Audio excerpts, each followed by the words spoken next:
আসসালামু আলাইকুম। Hello everyone, কেমন আছেন সবাই? আমি আলহামদুলিল্লাহ ভালোই আছি। ঈদে তো সবাই ভীষণ ব্যস্ত থাকে। গরু আনা, সেগুলো রেডি করা, সেগুলো রান্না করা, সব কিছু ঘরে সবাইকে দেয়া। এই ব্যস্ততা যেন ঈদের ২-৩ দিন আগ থেকেই শুরু হয়। ঈদের আগের দিন আমার হাসব্যান্ড বলছিল বাসায় কিছু করার দরকার নেই, আমি বিরিয়ানি নিয়ে আসবো, অন্য কাজগুলো সারো। তো উনি বিরিয়ানি নিয়ে এসেছিলেন। আমাদের এখানে একটা ভালো বিরিয়ানি শপের বিরিয়ানি এনেছিলেন। আমাদের যখন বিরিয়ানি খেতে ইচ্ছা করে তখন এখান থেকে আমরা আনিয়ে খাই, বেশিরভাগ সময় মজা লাগে, ভীষণ মজা করে ওরা। ওদের বিরিয়ানিতে ওরা আলু দেয় না, বাট মাংস ভরপুর থাকে।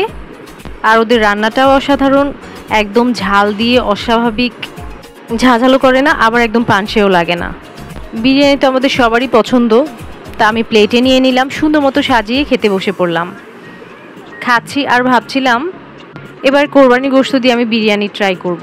ওদের মতো মজা হবে কি আমার, আমি জানি না আসলে। ভীষণ মন চায় খুব সুন্দর করে রান্না করি। আপনারা কারা কারা বিরিয়ানি সুন্দর করে করতে পারেন? রেসিপি দিয়ে হেল্প করবেন। ভালো থাকবেন।